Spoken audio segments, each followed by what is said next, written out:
Sun, Moon, Rising, and Venus signs. Kamusta po kayo? Sana po ay nasa mabuti kayong kalagayan. Welcome back po sa Star Tarot.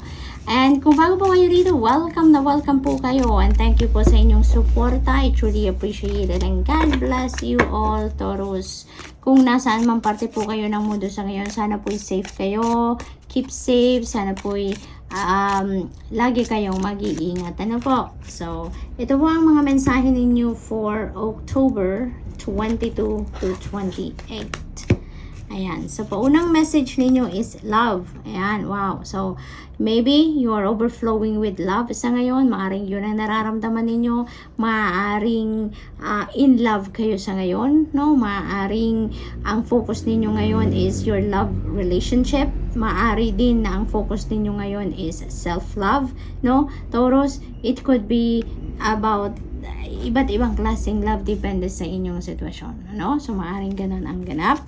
We also have archway, new opportunities, possibilities, and path opening up for you. So napakagandang blessing ang parating sa inyo dito, Taurus, no? May mga bagong opportunities and possibilities na parating sa inyo dito. So that could be in any area of life, di ba? Maaring love and romantic relationship yan, related na opportunity. Maaring ito na yung pagkakataon ninyo na makita ninyo yung person ninyo. Maaring ito na yung pagkakataon para makapasok kayo sa bagong love and romantic relationship. Maaring ito na yung pagkakataon ninyo na magkaroon kayo ng bagong kaibigan, 'di ba? Maaring ito na din yung opportunity ninyo para sa bagong trabaho, magkaroon ng bagong career. No, it could be anything, depende sa inyong sitwasyon, Taurus. But definitely there are newness, freshness na naparating sa buhay ninyo. Okay?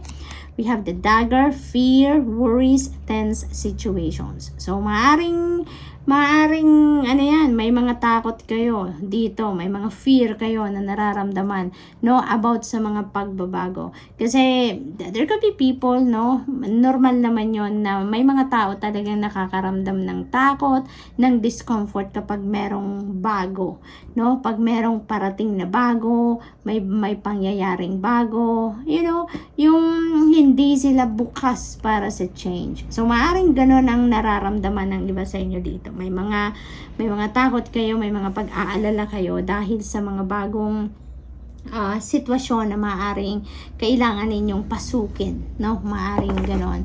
So tignan natin kung ano pa ang ganap dito for Taurus. We have openness. Ayan. So it feels like to me that this is ang sinasabi nito is your openness to new things. Maaring openness to change, no? Maaring din na this is openness to love, no? Maaring ganun din ang sitwasyon dito, Taurus. Depende, no? Sa inyong kalagayan. We have power. Yan. So, ang pakiramdam ko dito, this is your personal power, no? This is your personal power. Maaring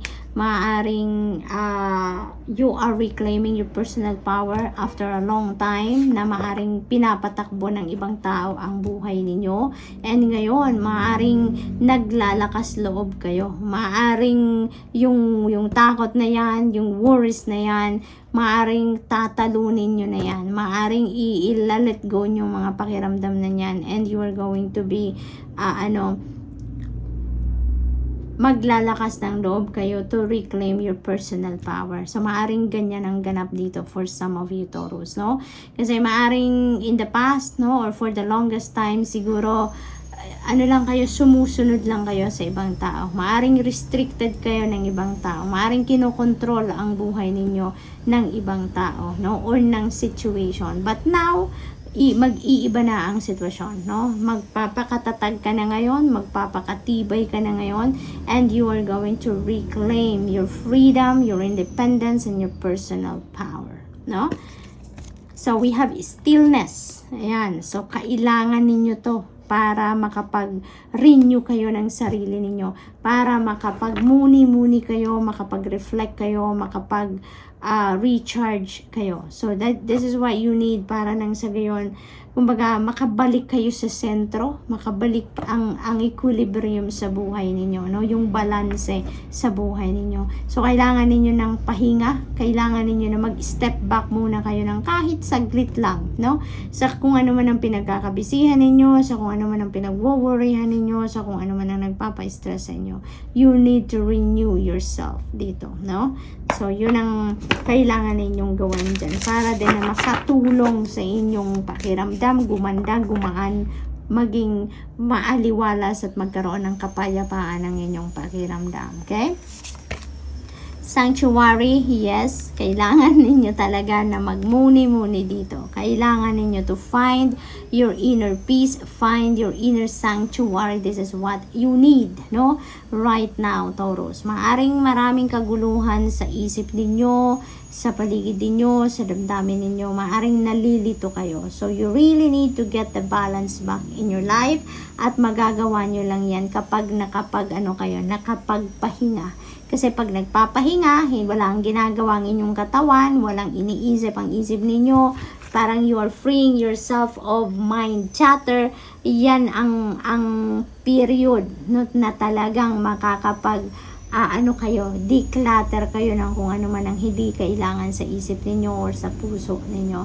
Matatahimik, no? Yung isip ninyo, makakapag-relax ang lahat ng cells sa katawan ninyo, no? So, makakatulong yan. Yung patience na yan is linked dito sa tense situation. Maaring related yan sa trabaho, maaring work situation yan, or maaring sitwasyon yan sa pamilya, sa bahay, no? Na maaring tensyonado, maaring may mga hindi pagkakaintindihan, maaring you're not in the same page with another person, kaya kailangan ninyong kumalma, kailangan ninyong magpasensya, because otherwise, kung yung other party is agresibo, kung ang other party is salita ng salita, you know, and magpapadala kayo sa emosyon ninyo, anger, no, or kung ano man na strong emotion, galit, mga ganon, walang mangyayari, 'di ba? Hindi kayo magkakabate, hindi kayo magkakaayos, you won't be on the same page. Kaya maaaring ganon ang sitwasyon ng iba sa inyo dito, na kung galit ang isa, you know, other party, it's your part naman na para tumahimik lang, magpasensya muna, wait for the right timing para magsalita kayo, no? And make sure na yung timing na yan, yung right timing na yan, yung mapapakinggan kayo ng kausap ninyo, no? Para yung maghintay kayo ng right timing, kumbaga. So, patience muna, patience. Kahit gustong-gusto nyo nang magsalita, gustong-gusto nyo nang magpaliwanag, kalma muna kayo, no? Hanggat na maging maayos ang sitwasyon, kalmado ang sitwasyon, tsaka kayo pumasok, no? So, yung mga ganon. So, that's what I'm picking up dito sa sitwasyon na yan. Transformation, maraming magbabago dito sa buhay ninyo. Maraming magbabago, maraming transition dito na maaring mag-unfold, no, sa buhay ninyo ngayon. That could be in any area of life. Maaring sa pakikipagrelasyon ninyo yan, sa ibang tao, maaring sa pakikipag-usap ninyo yan sa ibang tao. How are you going to perceive things and situations then? So maaring nandun din. It could be anything, no? Maari din na mayroong pagbabago dito pagdating naman sa trabaho ninyo. Kasi meron tayong mga opportunities din yan. So that could also be linked to money, career, and finances, diba? So maaring may magbabagong trabaho, magbabagong career, no? Maaring may bagong path, no? Instead of magtrabaho kayo, mag-continue kayo magtrabaho sa inyong 9 to 5 job, maaring may career path dito at maging entrepreneur kayo. So, maaring ganun din ang mga pagbabagong magaganap para sa iba sa inyo dito, Taurus, no? Depende sa inyong sitwasyon sa ngayon. We have Knight of Pentacles. Ayan. So, kung ano man ang mga ganap sa buhay ninyo ngayon, ng mga pagbabagong ito, maaaring pinag-aaralan din ninyong mabuti yan. Yung mga pagbabagong yan na gusto ninyong mangyari sa buhay ninyo, yung mga gagawin ninyong steps towards that change, it feels like pinag-aaralan ninyo. Masusi din ninyong pinag-aralan yan at gusto ninyo ng hindi drastic ang change na ito, no? So parang ang ganap dito, dahan-dahan ang approach ng iba sa inyo dito, Taurus. So what else? We have Six of Swords. Ayan. So there is travel involved dito, no?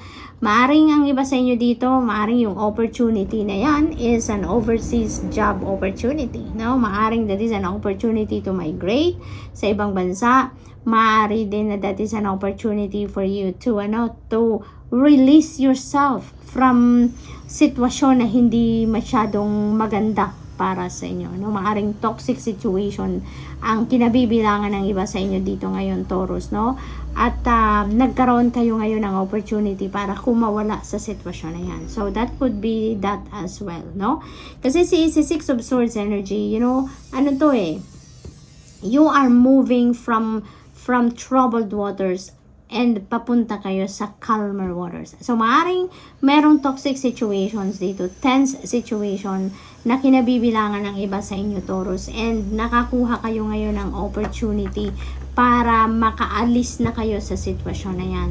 You are ngayon, maglalakas loob na kayo ngayon na umalis sa sitwasyon na yan, physically removing yourself from that toxic situation. Maaring sa pamilya yan, sa trabaho, sa relationship, it could be in any area of life, depende sa inyong sitwasyon. But, yun nga, hindi na magandang sitwasyon ninyo dyan. Hindi na healthy para sa inyo, no? Kaya you are removing yourself from that situation, no? And you are choosing your your well-being, your sanity, your happiness, your peace.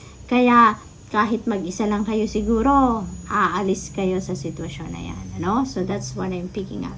For others of you, there is definitely travel relocation, no? May relocation dito na mangyayari for some of you.